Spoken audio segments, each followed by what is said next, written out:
우리 하나님 말씀 함께 보시죠.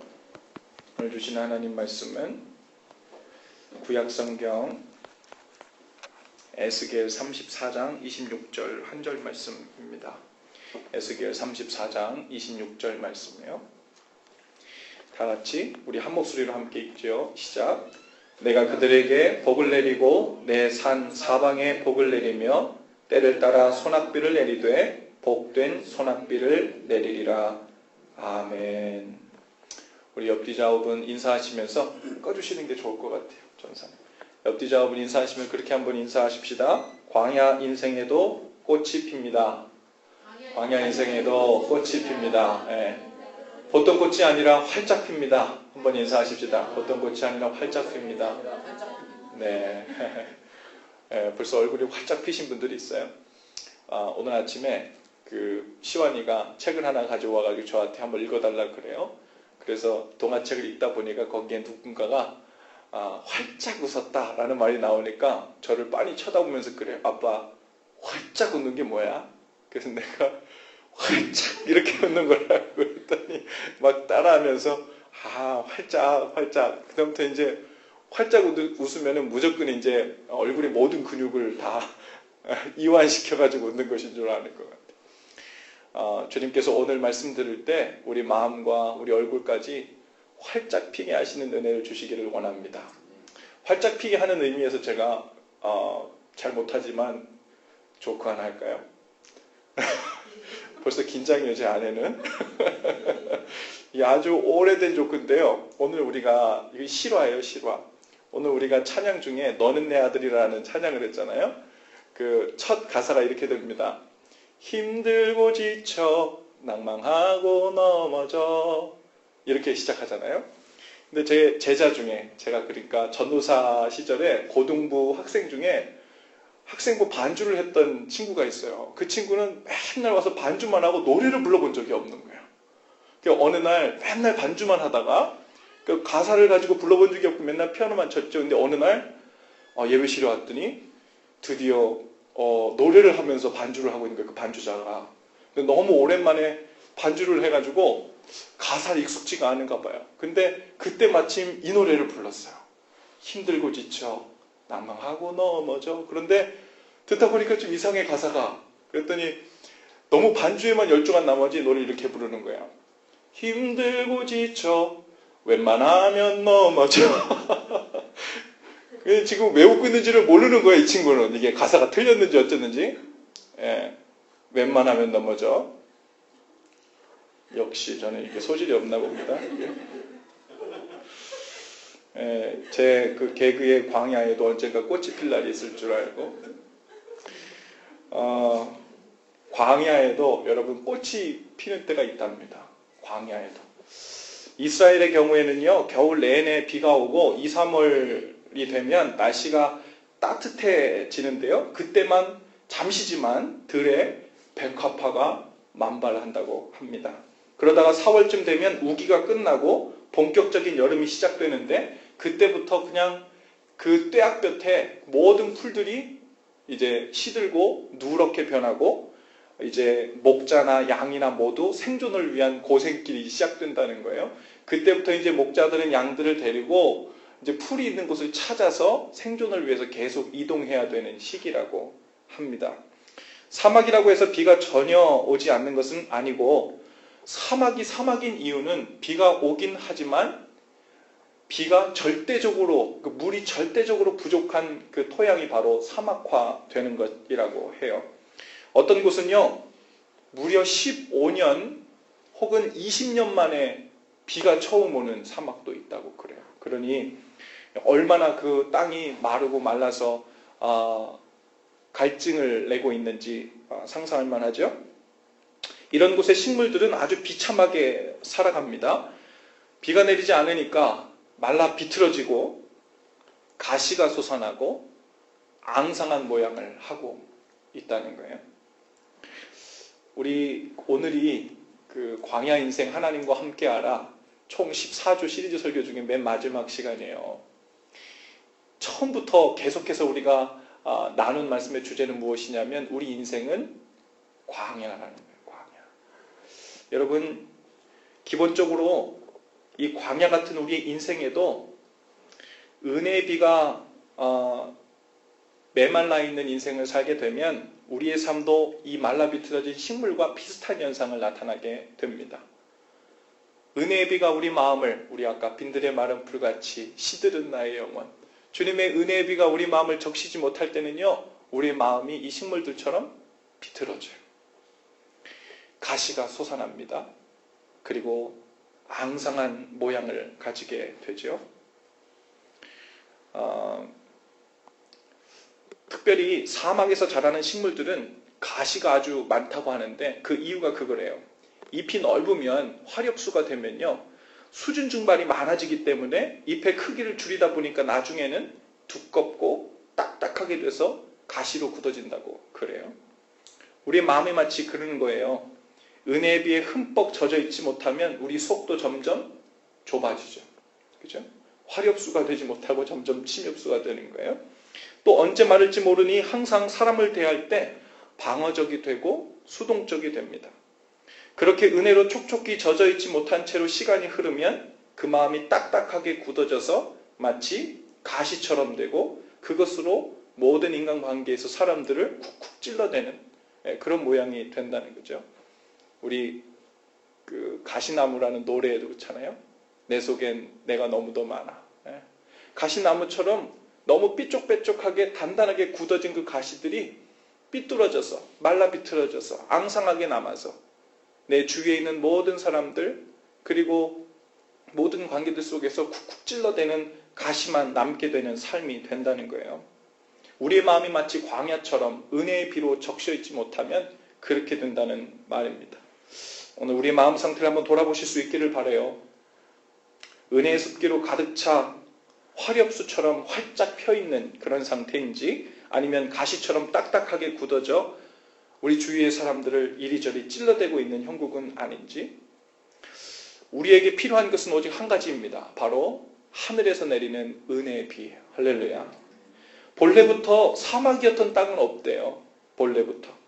이집트의 경우에는요, 나일강 주변만 빼고 국토의 100%가 다 사막이랍니다. 나일강 그 지역, 물이 있는 지역만 빼고 나머지는 다 100% 사막이래요. 그런데 주전 2000년경만 해도요, 거기가 사막이 아니었다는 거예요. 본래는 숲이 우거지고, 그 파라오 왕과 그리고 그 신하들이 함께 사냥을 즐기던 아주 그 수풀이 우거졌던 곳이었는데, 지금도 피라미드를 보면 피라미드 벽화에 그 숲에서 그 파라오 왕과 신하들이 사냥하던 그런 모습들이 다 그려져 있다는 거예요. 그런데 당시에는 그렇게 숲이 우거진 비옥한 초원이었지만 언젠가부터 비가 오지 않기 시작했고, 그렇게 100년이 지나고 200년이 지나고 500년이 지나니까 사막이 된 거예요. 그 나일강 유역만 빼고 국토 100%가 다 사막화된 것입니다. 하나님께서 이렇게 비를 내려주시지 않으면 지금 우리가 아무리 초원을 살고 있다 그래도 순식간에 이것은 사막으로 변합니다. 반대로 우리가 사막 가운데 있다 그래도 주님께서 은혜의 비를 내려주시면 초원으로 변할 수 있는 거예요. 할렐루야. 오늘 저와 여러분의 마음은 사막입니까? 초원입니까? 사막이 되느냐 초원이 되느냐 하는 것은 하나님께서 내려주시는 은혜의 비에 달려있는 줄로 믿습니다. 그러니 왜 내 인생은 원래부터 사막이냐고 불평하거나 절망할 일이 아니라는 거예요. 사막 같은 인생을 가지고 태어나는 사람은 없어요. 주님의 은혜의 비를 맞고 초원으로 가꾸어 갈 일만 남은 줄로 믿습니다. 이사야서 35장 1절에 보니까요, 광야와 메마른 땅이 기뻐하며 사막이 백합화같이 피어 즐거워하며 무성하게 피어 기쁜 노래로 즐거워하며 라고 했어요. 이 말은 단순히 하나님께서 사막에도 꽃이 피게 하실 것이다 이런 정도가 아니고요, 메마른 사막이 꽃처럼 활짝 피어날 것이라고 이야기하는 거예요. 꽃봉오리가 열리면서 마치 피어나듯이 사막도 그렇게 활짝 피어나게 될 것이라는 말씀입니다. 사막이 생명력을 갖고 살아나게 될 것이라는 말씀이에요. 사막이 회복할 것이라는 거예요. 광야와 같은 우리의 삶 속에도 하나님이 하늘문을 여시고 은혜의 비, 축복의 비를 내려주시면 광야와 같은 우리 인생도 꽃처럼 활짝 피어나게 될 것이라는 말씀인 줄로 믿습니다. 오늘 우리가 읽은 본문 말씀 에스겔서 34장 26절을 다 같이 좀 한 목소리 읽어봅시다. 시작. 내가 그들에게 복을 내리고 내 산 사방에 복을 내리며 때를 따라 소낙비를 내리되 복된 소낙비를 내리리라. 아멘. 주님께서 어떤 비를 주신다 그래요? 복된 소낙비래요. 영어로는 shower of blessing 이렇게 되어 있어요. 축복의 소낙이 이렇게 되어 있는데 이것은 하나님께서 복을 내려주시되 소낙비처럼 내려주시겠다는 의미가 아니라 앞에 of와 앞에 뒤가 동격인 거예요. 샤워와 블레싱이 같은 의미예요. 그러니까 그 소낙이 비 자체가 블레싱이라는 거예요. 복이라는 거예요. 예. 비 자체를 복으로 여긴다는 거예요. 특히 우리 이스라엘에서는요, 유대인들이 비가 오면 우산을 쓰지 않는답니다. 예. 우리는 비가 오면 우산을 쓰고 다니죠. 비 안 맞으려고. 근데 거기서는 비 자체가 하나님의 은혜라고 보기 때문에 그 은혜의 비를 다 그대로 맞고 있다 그래요. 여러분, 하나님께서 우리의 삶 속에 내려주시는 모든 종류의 비, 그것이 모두 하나님의 은혜의 소낙비임을 믿으시기 바랍니다. 근데 하나님은 우리에게 소낙비만 내려주시지 않아요. 장대비만 내려주시지 않아요. 이슬비도 내려줄 때도 있고요. 예. 하나님께서 우리에게 주시는 그 비가 때로는 우리 마음을 흡족하게도 하지만 때로는 아쉽게도 해요. 하지만 하나님께서 우리에게 내려주시는 그 비는 때를 따라 주시는 것인 줄로 믿으실 수 있기를 바랍니다. 하나님께서 우리에게 가장 때에 맞는 비를 내려주시는 거예요. 모든 종류의 비가 하나님의 복인 줄, 블레싱인 줄 알고 믿고 나갈 때 거기서부터 하나님께서 우리에게 주시는 은혜의 비가 우리의 삶을 채우기 시작하는 줄로 믿습니다. 한 성도님이 제게 이렇게 물어요. 목사님, 살면서 어려움과 고난을 만나면 그 일이 도대체 왜 일어나는지 어떻게 구분해야 됩니까? 저는 아주 혼란스러워요. 어떤 일은 마귀가 나를 시험하려고 준 고통인지 하는 생각이 들 때도 있고, 또 어떨 때는 내가 하나님 앞에서 뭐 잘못한 게 있어서 죄의 결과로 형벌을 받고 있는 일인지 하고 드는 생각이 들 때가 있고, 또 어떨 때는 하나님께서 욥처럼 나를 시험하시려고 주신 고난인지 하고 이렇게 생각이 들 때가 있다는 거예요. 그런데 그것을 구분하기가 너무 힘들어서 도대체 어떻게 반응해야 될지를 모르겠다는 거죠. 그래서 이렇게 말씀드렸어요. 우리는 기본적으로 아주 오래전부터 죄라는 것이 이미 작동하고 있는 세상 속에서 태어났어요. 죄라는 소스가 작동하고 있는 이 세상 속에서는 죄의 생산물이 가득합니다. 죄의 생산물 중에 죄가 작동하는 이 세상에서 가장 두드러지게 나타나는 생산물은 바로 죽음이에요. 죽음. 질병도 그렇고요. 약함도, 사고도, 고통도, 이 모든 것이 죄의 결과로 나오죠. 그래서 우리가 살면서 고통을 만나고 고난을 만나고 죽음을 만나고 질병을 만나고 아픈 일을 만나면 이게 왜 일어난 겁니까? 누구의 죄입니까? 저의 죄인가요? 마귀의 시험인가요? 하나님께서 주시는 시험인가요? 부모의 죄인가요? 이렇게 묻기를 좋아해요. 마치 요한복음 9장에 보면요, 예수님께 제자들이 나와서 이렇게 물어요. 이 소경은 태어나면서부터 소경이었는데 그것이 누구 죄 때문에 그렇게 된 겁니까? 이 본인의 죄입니까? 부모의 죄입니까? 그랬더니 예수님께서 그렇게 대답하시죠. 그것이 누구의 죄 때문이라는 것은 말씀하시지 않아요. 누구의 죄 때문이라고 말씀하시지 않아요. 그 약함, 그 질병, 그 장애, 그것을 가지고 어떻게 나가야 하는가, 그것만 말씀하세요. 이것을 통해 하나님의 영광을 드러내시기 위함이라고만 말씀하십니다. 주님께서 우리에게 요구하시는 것은 우리 삶 가운데 눈에 보기에 약함처럼, 또 광야처럼, 메마름처럼, 아주 고통처럼, 고난처럼 여겨지는 이것을 가지고 하나님 앞에 어떻게 가지고 나가는가, 그것을 주님께서 우리에게 원하시는 줄로 믿습니다. 그게 출처가 어디이든 상관없어요. 중요한 것은 그것을 가지고 주님 앞에 나아가는 거예요. 주님 그럴 때 은혜에 비해 적시는 거예요.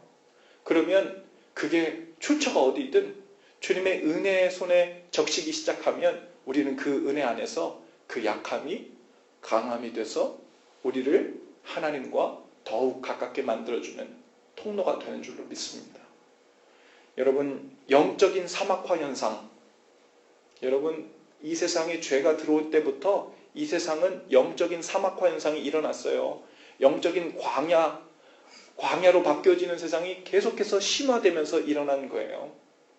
갑자기 내 삶은 선해야 되는데, 내 삶은 좋은 것만 있어야 되는데, 내 삶에는 나쁜 일이 일어나면 안 되는데, 고통이 있으면 안 되는데, 이게 어인 일이냐며 주님께 고백하는 것은요, 우리가 이 세상이 죄로부터 시작해서 그 죄의 작동 원리로 돌아가고 그 죄의 생산물이 계속해서 나오고 있다는 것을 우리가 부인하는 거예요. 우리는 이 세상에서 살고 있는 한 우리는 여러 가지 종류의 죄의 생산물을 이런저런 모양으로 짐처럼 짊어지고 삽니다. 어떤 사람은 질병으로, 어떤 사람은 관계적인 아픔으로, 어떤 사람들은 마음의 병으로, 또 어떤 사람은 사건, 사고로. 그런 것이 하나님 나라의 요소는 아닌데, 하나님 나라가 깨어져서 죄가 들어온 이후에 영적인 사막화 현상이 일어나는 이 세상에서 부득이하게 많은 사람들이 그것을 지고 살게 되는 거예요. 우리는 이제 그 영적인 사막화 현상의 한가운데서 하나님의 은혜의 단비를 받은 사람들로 부름받은 것입니다. 할렐루야. 빈들의 메마른 땅에 단비를 내려주신 거예요. 그리고 우리를 그 영적인 사막화 현상에서 하나님께서 우리에게 주시는 초원으로 만들어가기를 원하시는 줄로 믿습니다. 그 초원, 쉴만한 물가, 그것으로 즉 하나님 나라로 우리의 삶을 변화시켜 가는 것, 여러분 그것이 바로 하나님께서 성령님을 통해 우리 가운데 행하시는 일인 줄 믿으시기 바랍니다. 여러분, 우리는 마치 죽어버린 것 같은 땅, 사막과 같은 이 세상, 사막과 같은 우리 영혼의 땅에 은혜의 단비를 맞은 사람들과 같아요. 그러나 한 번 비를 맞은 것으로 단번에 사막이 초원으로 바뀌지 않습니다. 한 번 은혜의 단비를 탁 맞으면 기분이 좋아지고 거기 있는 풀들이 어쩌면 고개를 들수지도 몰라요. 파릇파릇하게 일어날 수 있어요. 그러나 파란색으로 완전히 바뀌면서 초원이 되고 무럭무럭 자랄 때까지는 계속된 은혜의 비가 부어져야 합니다. 성령의 단비, 은혜의 비로 계속해서 적셔지는 은혜가 있어야 합니다. 그럴 때 광야 같은 우리 인생에도 꽃이 피게 될 줄로 믿습니다. 사막과 같은 우리의 삶이 푸른 초장, 쉴만한 물가로 변해가는 거예요. 우리 인생이 이제 하나님 나라로 변해가고 하나님 나라를 경험해가는 것입니다. 여러분 혹시 내 인생은 왜 이렇게 말라 비틀어졌나고 탄식하고 있습니까? 이미 죽음의 땅이 되어버린 것 같은 내 인생의 사막을 어떻게 다시 초원으로 바꾸고 꽃이 피게 할 수 있겠는가 하는 의심과 절망이 우리 가운데 혹 있어요. 오늘 우리에게 주시는 하나님의 약속의 말씀을 들으실 수 있기를 바랍니다. 이사야 51장 3절 말씀을 제가 읽어드릴게요. 나 여호와가 시온의 모든 황폐한 곳들을 위로하여 그 사막을 에덴 같게, 그 광야를 여호와의 동산 같게 하였나니 그 가운데 기뻐함과 즐거워함과 감사함과 창화하는 소리가 있으리라. 아멘. 시편 107편 35절에 또한 이렇게 말씀하십니다. 또 광야가 변하여 못이 되게 하시며 마른 땅이 변하여 샘물이 되게 하리라. 아멘. 광야 같은 우리 인생, 그것이 변해서 오늘 하나님의 말씀대로 우리 가운데 이루어지게 될 줄로 믿습니다. 거기에 소망을 두고 광야 같은 이 인생길, 주님의 은혜의 비를 사모하면서 오늘도 계속해서 걸어나가실 수 있기를 바랍니다. 꽃이 필 것입니다. 활짝 필 것입니다. 강이 흐를 것입니다. 우리 옆에 사람에 그렇게 한번 이야기해 주십시다. 당신 삶에도 꽃이 필 것입니다. 이미 약속을 주셨습니다. 네, 이제 믿고 성취하고 살아내는 거예요. 네. 오늘 이 시간 좀 함께 기도하실 때 오늘 주신 말씀을 붙들고 함께 기도하십시다. 주님, 내 인생이 광야인 것이 이상했습니다. 주님, 왜 내 인생은 죽은 땅처럼 사막 같은지 이상했습니다. 다른 사람들이 사는 땅은 그렇지 않은 것 같은데 주님, 내가 사는 인생의 이 지경만 죽어버린 사막 같았습니다. 그러나 주님, 이제 사막이 되고 초원이 되는 것은 운명도 아니고 누구의 잘못이 아니라 바로 하나님의 은혜의 단비가 내리느냐 내리지 않느냐, 주님의 은혜의 비를 머금고 있느냐 그러지 못하느냐, 그것에 달린 일인 줄로 믿습니다. 오늘 주신 말씀을 붙들고 또한 약속의 말씀을 붙들고 주님께 나가오니 주님, 내 인생에도 꽃이 피게 하여 주시옵소서. 백합화가 만발하게 하여 주시옵소서. 이 사막이 변하여 못이 되게 하시며 또한 하나님의 놀라운 초장이 될 수 있도록 은혜 베풀어 주시옵소서. 우리에게 믿음을 더하시고 인도해 달라고 다 같이 함께 기도하며 나가십시다. 귀하신 주